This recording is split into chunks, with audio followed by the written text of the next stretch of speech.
You're listening to episode 79 of the Master Your Mind, Business, and Life podcast. Happy New Year, friends! I hope everyone had a magical night and you're bringing in the new year with a fresh perspective.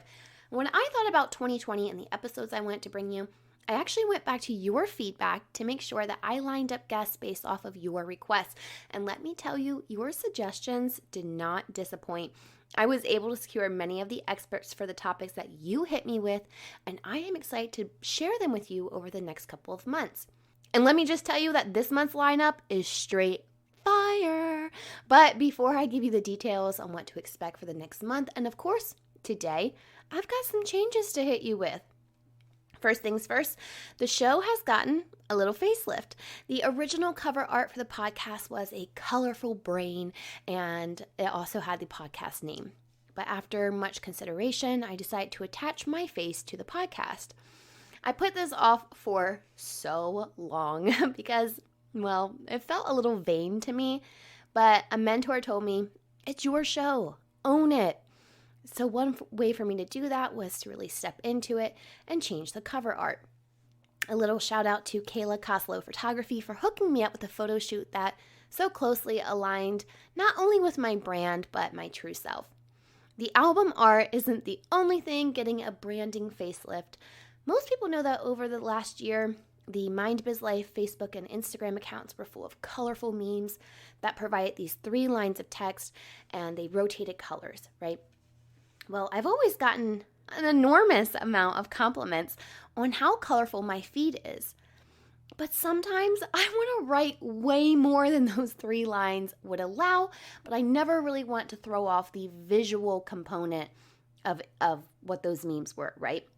So, since I was doing a shift in my overall branding, I decided that I would also do a shift in my social media content. And that, of course, made a whole catapult of changes from what my email newsletter looks like to my show notes to even my album covers for each episode. I invite you to look around mindbizlife.com or even at mindbizlife on Instagram over the next few weeks so you can see the shift for yourself and let me know what you think about all of the changes. If it's resonating with you or not, whether that's visually, emotionally, vibrationally, energetically, whatever it may be, I am open to your feedback. I also wanted to point out that the Fuel Your Life Friday episodes are fully transcribed within the episode notes, and these are found on mindbizlife.com. Also, the full conversation episode notes are found there as well. Okay, so now that all that stuff is, out of the way, let's go into the fun stuff.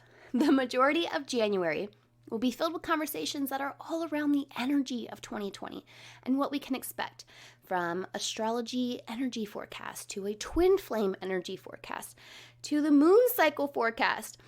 But what we're starting with today is one of my favorite topics and modalities.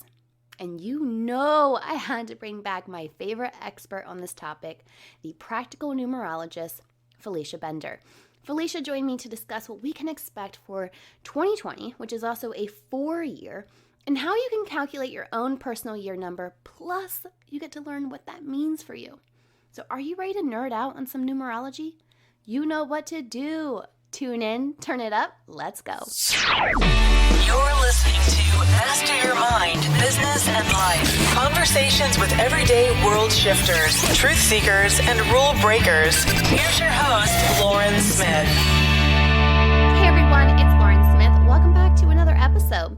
Today's guest is not new to the show, but in case you're new to the show, or perhaps you missed the first time she was a guest, let me give you a quick bio. Dr. Felicia Bender is known as the Practical Numerologist. Felicia is devoted to helping you uncover your life's purpose with numerology. She's also an author and the residential numerologist for astrostyle.com. Felicia, welcome back to the show. I love that you're joining me again for another round of numerology. Ooh, I'm excited because we've got a new year coming into play soon. So, Ooh. Yes, hands. Well, according to the download numbers, our previous conversation was well received by the audience. But for those who may have missed it or just need a refresher, the last conversation was really focused around the basis of what numerology is and understanding your life path number. But this time, We're talking about the year 2020 and what we can expect from it. So let's start here. Clearly, we are in a year of repeating numbers, 2020. What significance does this have? Well, it's interesting because 2020, well, first of all, let's back up and just the basics here are to get this 4 universal year that we're going to be talking about and that we are talking about.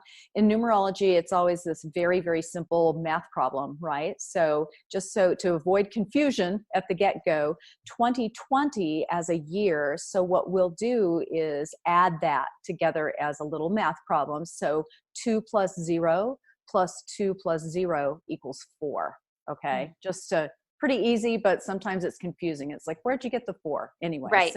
So that's how you get that. And yet, to backtrack to your question, 2020 is terms of that repeating number. The 2 in numerology is the number of love.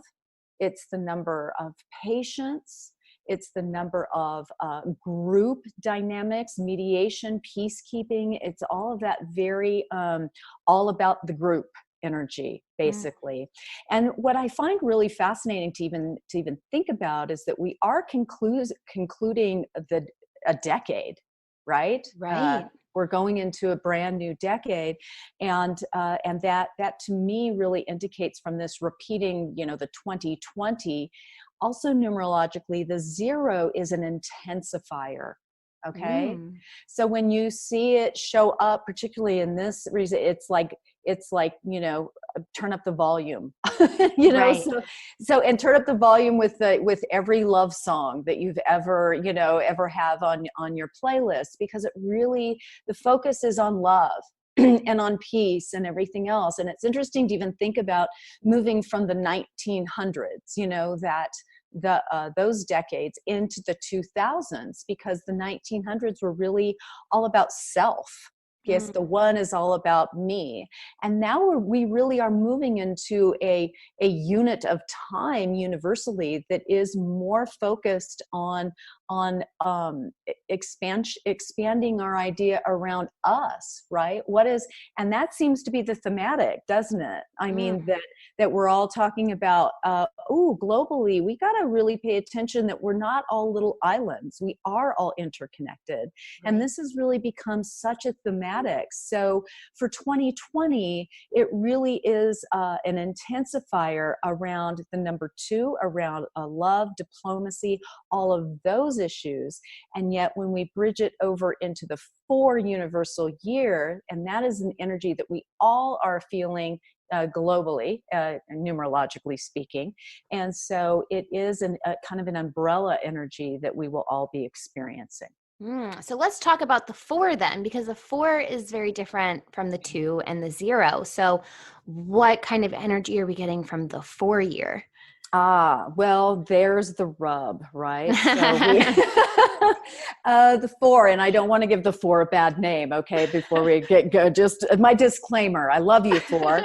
And yet the 4 is like your strictest teacher, you remember the teacher that you really hated during during grade school, that made you stay in for recess because you really you forgot your homework? Well, that's kind of the energy of the year coming up. The 4, it's really about setting longer range goals collectively, and taking action to achieve those objectives. And yet it really is about providing the foundation, the systems, doing the research, right? Get the new data and knowledge. So it's not about being impulsive and erratic and going in without a plan, right? So this really is a time, and it feels more serious because this year that we're just, going to be getting out of now, 2019, has been a 3 universal year. And I always like to kind of look very briefly at how it bridges, from one to the other, because the 3 has been all about creative self-expression, all about self-improvement on some level, really digging into how we communicate. the impeccability. Is that even a word? We're gonna make it one. I like to make up words every day, so that's my word for the day. I like it. I'm gonna roll with it. We're rolling with it. So it really is about refining and defining the way in which we communicate, right? And to use our communication in a positive, more uplifting, confirming way rather than a negative and demeaning and demoralizing way.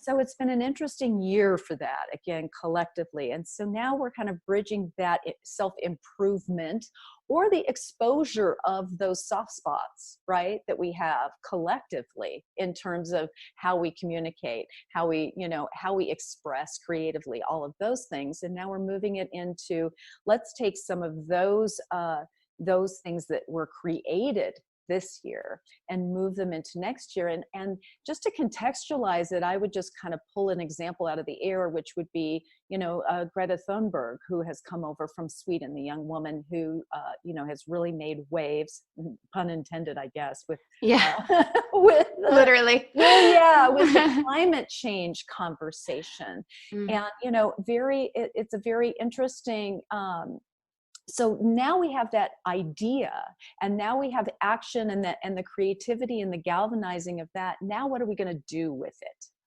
Right. So that's really where we're moving into, again, numerologically speaking, is really, it is a year of building. It is a year of systematizing. It is a year of getting things rooted. And yet the caveat to that is that we have to figure out what it is that we're collectively doing, right? I mean, that it sounds kind of silly to say it that way, and yet we have to come to, some semblance of consensus about the direction that we're all headed. And that can be a little difficult as well, because we have, as you were saying, our universal year number, but then as that clock strikes 12 on midnight on the 1st, we are entering a new personal year as well. Yes. So I'm not going to lie, as you're talking about the 4, in our last conversation, we talked about me being in my 4 personal year. So now you're like, we're going into a 4 universal year. I'm like, oh, great. Just more of that. Yeah. Strap on your work boots, Yeah. So, but how can you balance the two? So if I'm going into a 5 year, which that's more about freedom, right? Yes. A little bit more fun. How do you balance the two, or is there such thing as balance? Absolutely, because you've got that, again, the overarching energy. But let's look at the 5. So if you're moving into the 5 personal year, and we'll say this about you first, and then we can back up and give the listeners some idea about what their personal year might be, so that they could figure that out. But you moving from this year's 4 into next year's 5 personal year, which is that immediate energy you're feeling most individually. And the 5 is about freedom, yes, and yet it is, if you dig deeper to it, it's freedom through self-discipline. It's the constructive use of freedom. So the real interesting balance point here is going to be, I find that as you personally, if you're in that overarching 4 energy, which is more about, the step-by-step processes, taking it a little bit more seriously and all of that. And then you're being pushed into your question mark for your personal year is going to be, at what levels of freedom am I experiencing that I'm happy about? And what levels of freedom do I want? What do I want to create? And how do I do? And as simple kind of a no duh as it kind of sounds, it really is interesting to thin slice it, because it's all year long. It doesn't just happen overnight. And while the energy of the year optimally is about travel, it's about, it's super sexy, it's great for dating if you're single and wanting to mingle. It's a great year for that. And yet, let's look at the oppositional qualities that we're always getting, right? So since it's earmarked for freedom, you get to investigate, okay, how are my finances? Do I feel financially free? And if I don't, how can I create more financial freedom? And usually that's not by running around doing anything you want, however you want, whenever you want, right? Because that's kind of our knee-jerk, idea about what freedom is. But that's really so untrue, right? True freedom financial freedom comes from, having the wherewithal to set things up, to systematize things, to everything else, which is all about the four. Right. To create that foundation, to create that fountain of, continuing in perpetuum in terms of money that offer you the freedom that you want financially. Same with health. Some people might be struggling with a health concern as they enter into their 5 personal year. And again, the 5 can lead us into indulgence, right? Into excess. And so it's time to, if I don't have the kind of freedom with my health, it's again not going to come from being excessive. It's going to come around by having some discipline around it, watching what I eat, exercising regularly, doing the things that I need to do, having my health checkup, whatever it is that works for you. But getting that under wraps gives you that sense of freedom, but it takes a lot of discipline to get there. Right. You know what I mean? Yeah. So the 4 kind of helps it then, because you're having that discipline, and then you're also getting a little break for freedom, and you can reevaluate. Yeah, precisely. And so it can ground you in some ways, in ways that maybe, because one of the challenges of the 5 personal year is because the 5 is all about fearlessness. Really, it can serve up your fears on a platter. And what's so funny is that I actually am just leaving my personal 5 personal year. And I thought at the beginning of the year, I was so excited. I was like, oh my God, I am so ready for this. And I said, all of this stuff. And I was like, given what I've been through the past 4 years, I have nothing left in my fear grab bag. It's like, it is over. And then I got into the year and I'm like, oh, really? Okay. I still have a few of those, demons left. And I mean that in terms of the fear factor that comes up. And it can be even around your business, say, like, oh my God, I know in this year that I need to expand my business and I need to do that, but I'm afraid because I don't have the financial resources, I need to somehow invest. But that scares the living crap out of me, or, whatever it is for you. And so it can be on that level as well as other things. And again, think about all the components that we have in terms of what our fear factor could be. It could be about, facing an issue in a relationship that isn't quite working, right? And having that hard conversation or whatever. That could be a fear. It could be, there could be so many different factors coming in, and that comes in with the 5. Yeah. So it all sounds so fun and frenetic and super sexy and oh my gosh, travel. And it is, and it can be, but there's still those balance points there where it also challenges us with, again, thinking about the numbers. We're always working with the opposition. So since it's about freedom, we'll also be faced a higher level of a sense of restriction. What about our friends who are going into a 6 personal year? What do they have in store for them? Oh, the 6. Well, the 6, after that, freedom, change, and facing fears, the 6 is all about responsibility. It's all about relationships. And it's all about exploring the way in which you feel at home. Because the 6 is all about home, family, that it's love, duty, service, all that stuff. So it's a very responsible year. Often when you head into that 6, you are just offered more opportunities to engage with your family on whatever that means to you. It can be family of origin, it could be your own family, it could be friends, your friendship circle, anything. I'm very, again, non-traditional in terms of how we look at these constructs that we have in our lives. And yet it's often in numerology circles called I don't mean to be weird and scary here, ominous, people don't take it like this, but it's often called the marriage and divorce year.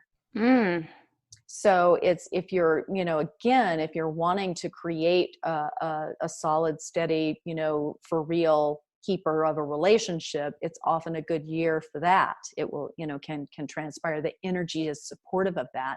It's also, again, supportive of if you are in a relationship, it's where you're looking at it very, very clearly and going, okay, do we up the ante and up our commitment level, or does this need to be, to go away? Interesting. Yeah.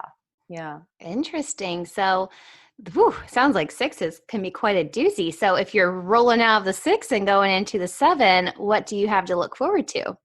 Well, the 7 personal year is all about inner work.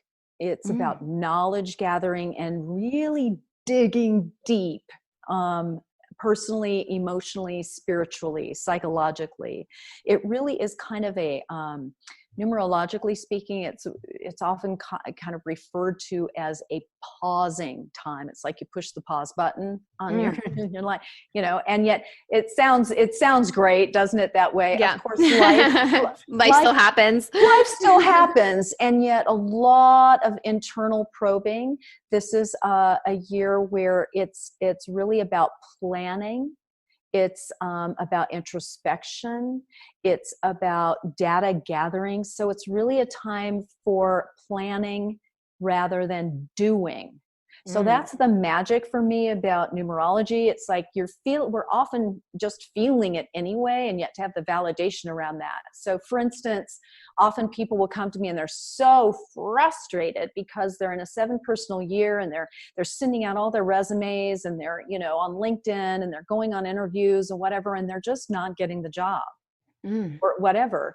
And so it's not set up for the job getting year. It's not set up for the action, the go getting, the everything else. It really is designed for, okay, you want a new job. So what can you do to up your skill set? Maybe take a course. Maybe get some more information. Maybe you need to go to a coach and really revise your resume. Maybe you need to get, some interviewing techniques. Maybe you need to, or maybe you're just really sick of your job category and you want to really reinvent. Right. Then it's time to do that exploration, right? So it's really a time to, retract in that way and look inward. And often people feel very low energy during a 7 year, feel kind of detached and more introverted. And so it's really kind of good to know, hey, I'm not just losing it.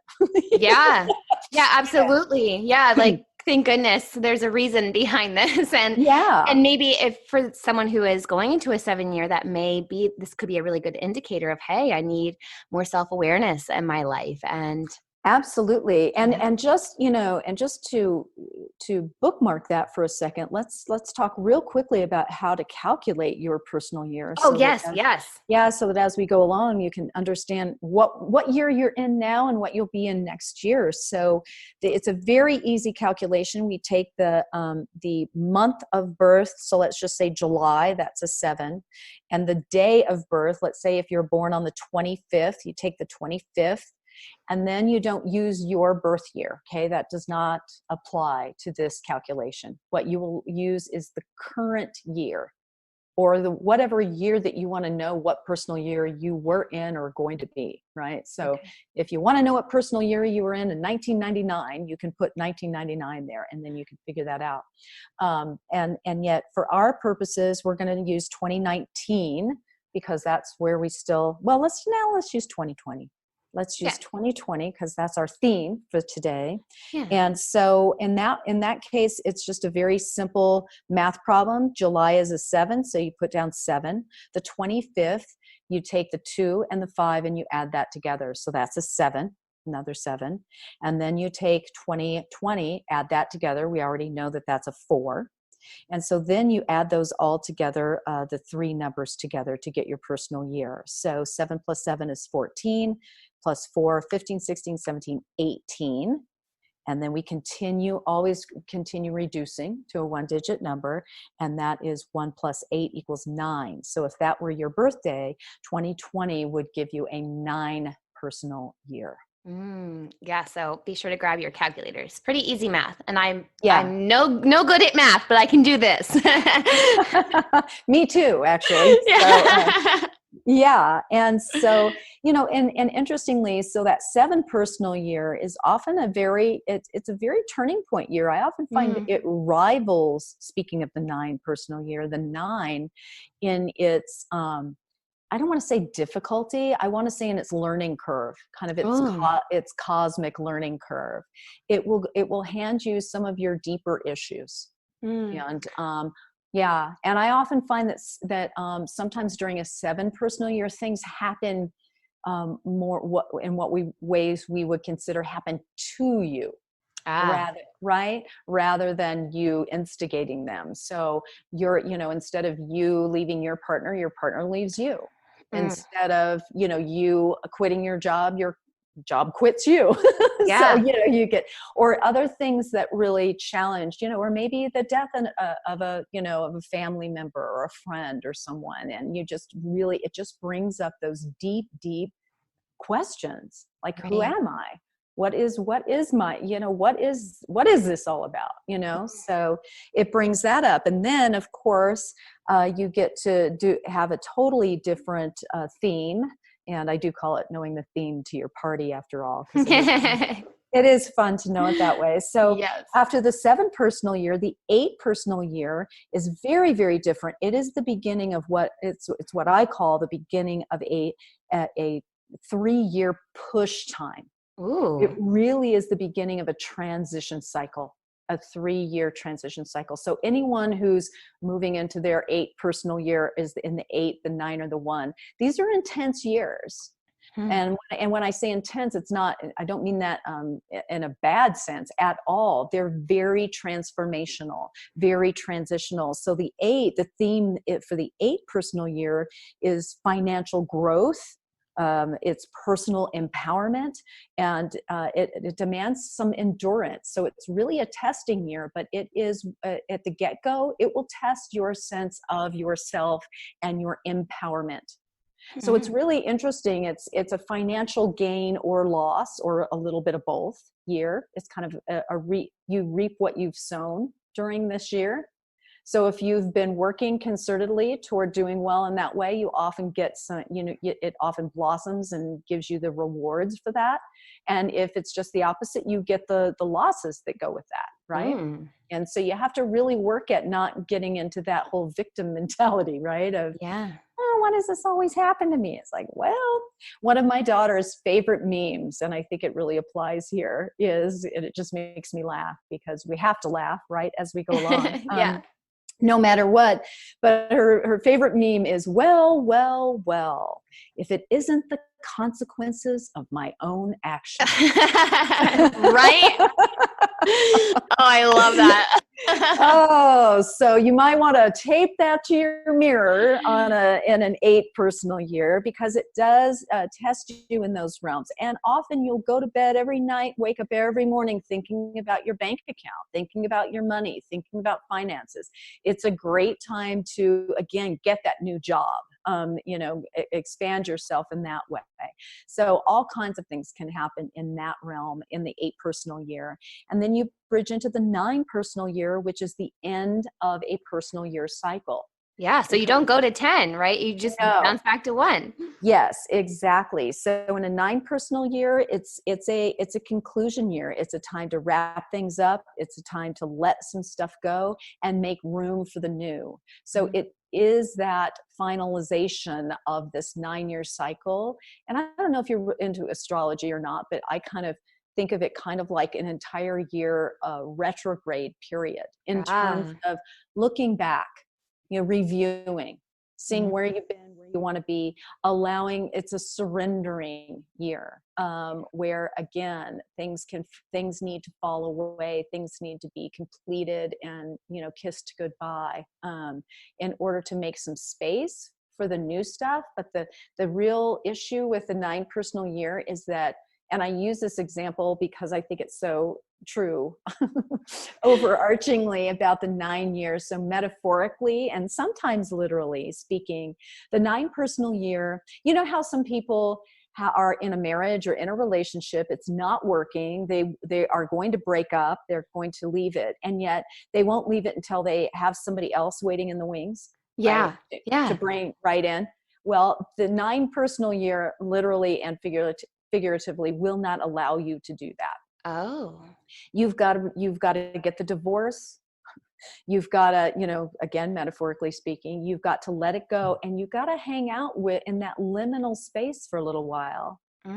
Not only with yourself, like reviewing what your participation has been in this, but also it's just, you've got to be in this recalibration container before something else comes to fill it in. And that scares the ever-loving crap out of most of us. Yeah. Like that space of, well, I know I need to let this go, but then what if this is the best I can do? It's like we hang on to the known bad thing, and anticipating another bad thing, even though we wish it were good, but we don't know.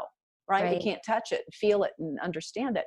So it really demands a certain amount of trust and a certain amount of, just being able to trust that moment of uncertainty, right? So yeah, wow. It's a big one. And then, we cycle back into the 1, and the 1 is the beginning of a cycle. So it is new beginnings, independence, planting seeds for the future. It really is all about moving forward into a next chapter.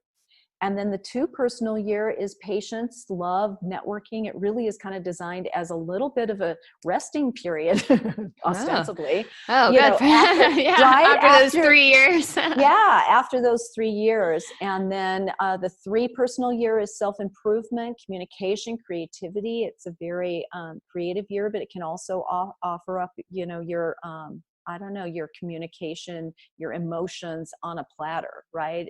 Oftentimes, it's funny, I'll work with clients, they're like, okay, this 3 personal year is kicking my butt. You said it's supposed to be fun. And I'm like, yeah, it is fun. And yet it's kind of fun to really reveal where we need to tap into our creativity. It really is about whatever level of self-improvement you would like to focus on is really at the apex of that year. And then you move back into that 4 personal year, which is the hard work time. And so do they get it like doubled, like being in the 4 year twice? Yeah. And often, if you know your whole numerology chart, often if you have certain numbers, let's say you're a 7 life path, and you're in a 7 personal year, it kind of really doubles it up, right? Because oftentimes you're experiencing an entire year that is going to give you even more intensified lessons around the very things that you came in here to do and learn, all around your life's purpose. So it so it really brings those things up close and personal is what I find. Are there any particular dates in 2020 that we need to pay attention to or be aware of, like say 2020 or something like that? Do they have any more significance vibrationally? Yes. Well, they do. And I don't have a list in front of me, but yeah, if you start, kind of, I guess like 444, then it would also be good. Yeah. Or even we're coming up to, I don't know when this is rolling. We're rolling this and we're doing it in October. So, but in November, every November. So this actually applies across the board, 11/11. Right.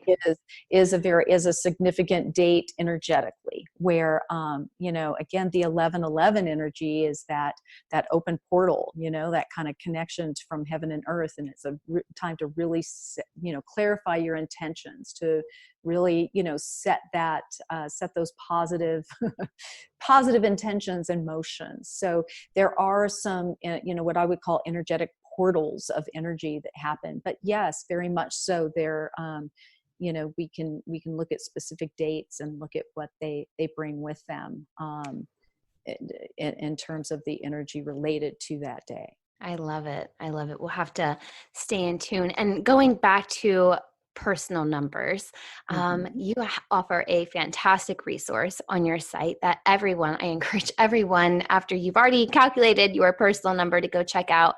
And that is the monthly forecast. Yes, yes. And the monthly forecast, I don't know if I even need to say it. It's for any geeky numerology geek, Yeah, if you nerding out. start Yeah. nerding out on it. But you take we take your personal year, and then we add the number of the month to come up with a monthly forecast for you. So let's say you're in a 5 personal year. November is a 7 month because you take the 5, which is your personal year. November is an 11.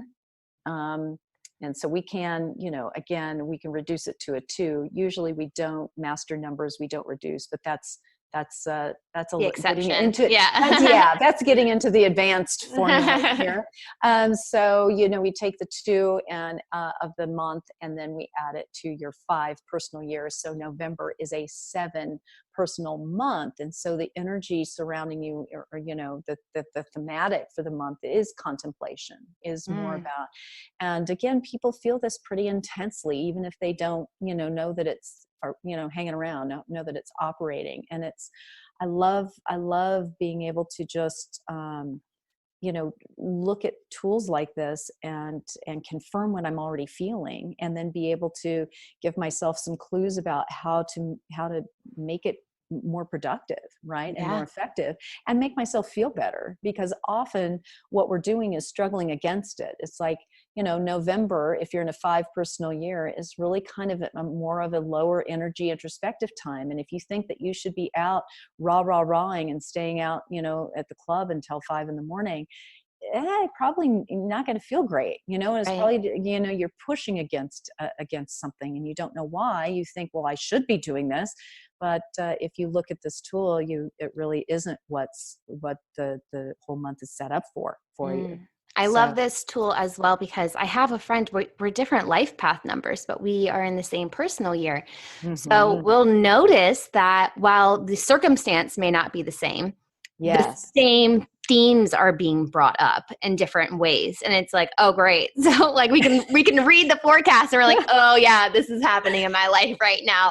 Exactly. And then I sometimes will, and you've said this before, like you don't live your life by it, but it's a tool to use for it. So I'll read it beginning, like when you first put them out. And then oftentimes I go back at the end of the month and just kind of review, because then you've had the entire month and you can see what has happened. And sometimes you'll put maybe through the dates of this date and this date, such and such may happen. And there are many times where I'm like, yep, it happened. It happened. Yeah. Thanks again, Felicia. Well, and then Lauren, it's funny too. I hope you and your friend kind of do have a standing coffee date or something every month, like in the middle of the month, so you could sit and have like some numerotherapy going on. Yeah.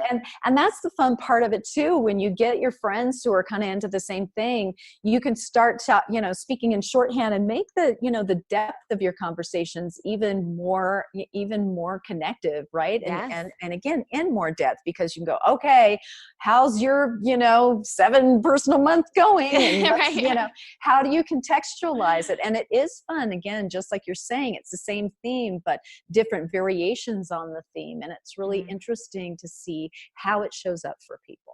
Yes, I love it so much. I know you have a ton of goodies on your websites for our audience to dive into. Where can they connect with you further and obtain these resources?